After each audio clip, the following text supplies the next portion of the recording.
Приветствую, уважаемые натуралисты! С вами канал ЗУ. Мы собираем большую видеоэнциклопедию про все виды животных планеты. Любите природу вместе с нами. Подписывайтесь и ставьте лайки. Они помогают узнать о мире животных большему количеству людей. На Черном континенте сделаешь все, чтобы выжить. Тут все способы хороши. Толстая кожа медоеда, стальные клыки и даже матриархат – все на страже выживания. Вот и наши сегодняшние гости решили закосить под гиен или гиены под них. Давайте разбираться. Встречайте гиеновидную собаку или гиеновую собаку. Хищное млекопитающее семейство псовых. Единственный вид своего рода, а ее научное название переводится как расписной волк. Некоторые путают пятнистую гиену с гиеновидной собакой, но это совсем не родственные виды. Гиеновидная собака относится к псообразным, а гиена – кошкообразным. У них разное происхождение. Также гиеновидная собака отличается по размерам. Длина тела гиеновидной собаки около 1 метра, высота в холке до 78 сантиметров, а весит она 18-36 килограммов. Низкая гиена в длину достигает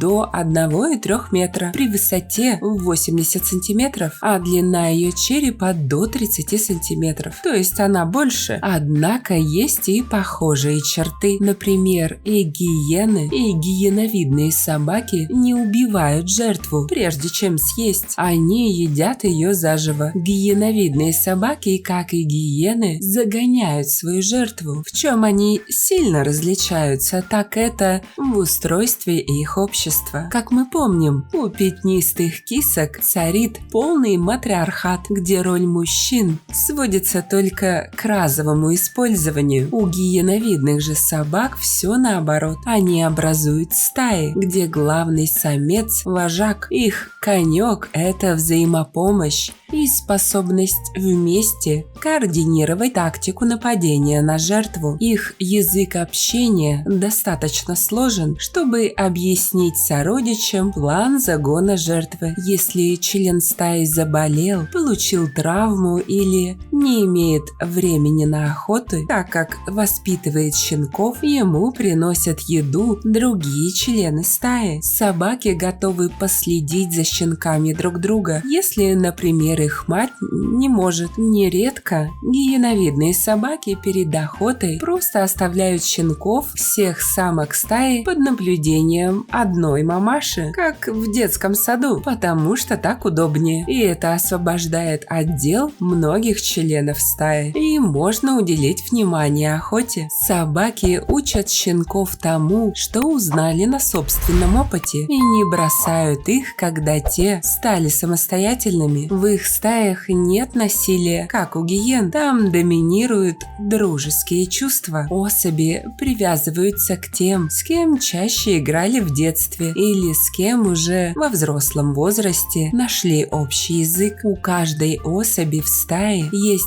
кто-то, кому она отдает предпочтение за определенные качества характера. Гиеновидные собаки даже могут долго скорбить около трупа погибшего сородича, а члены стаи очень часто облизывают друг друга, проявляя друг другу любовь и привязанность.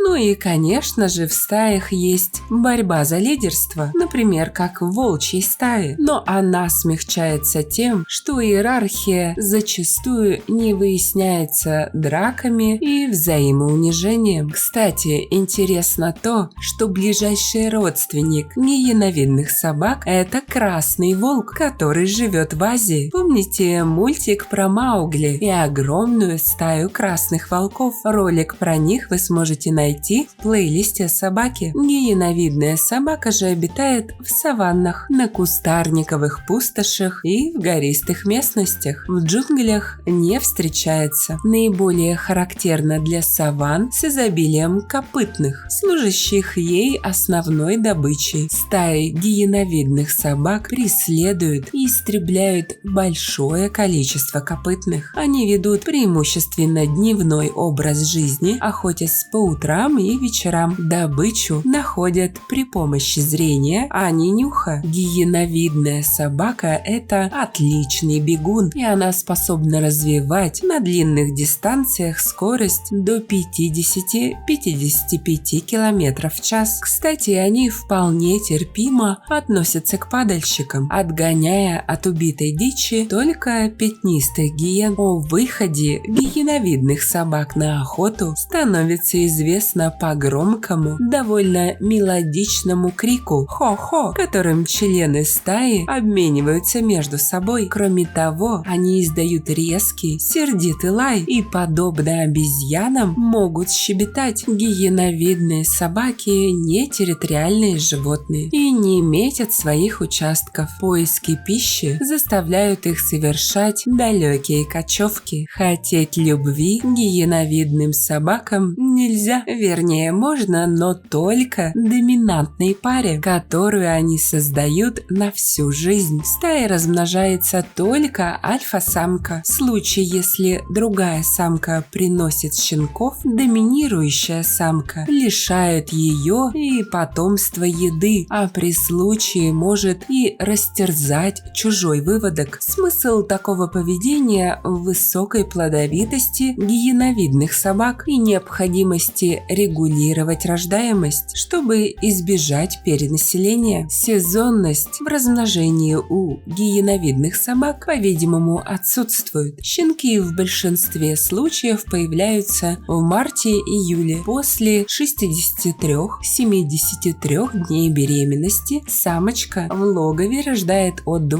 до, внимание, 21 детеныша. Небольшие пометы характерны лишь для собак в неволе, причем логово самочка использует одно и то же из года в год. Обычно это заброшенная нора трубкозуба. Кстати, ролик о нем тоже есть. Детеныши рождаются слепыми, глухими и беспомощными. Мать остается с ними в логове первые 3-4 недели. Остальные члены стаи в это время приносят ей еду. В 8-10 недель щенки покидают логово и обследуют окрестности, далеко не удаляясь. Взрослые члены стаи помогают выкармливать щенков, принося и отрыгивая им мясо. В возрасте 12-18 месяцев щенки достигают физической зрелости и становятся независимыми от родителей. А продолжительность жизни гиеновидных собак 9-10 лет. Основные враги – это, конечно же, гиены и львы. Особенно с гиенами у них очень частые конфликты. С ними у них происходят настоящие войны. Людей они не боятся, но постепенно исчезают из населенных местностей, где их попросту истребляют. Однако вымирание расписным волкам пока не грозит. А как вы думаете, чья система управления внутри стаи лучше? Псовая или как у гиен? Напишите в комментах.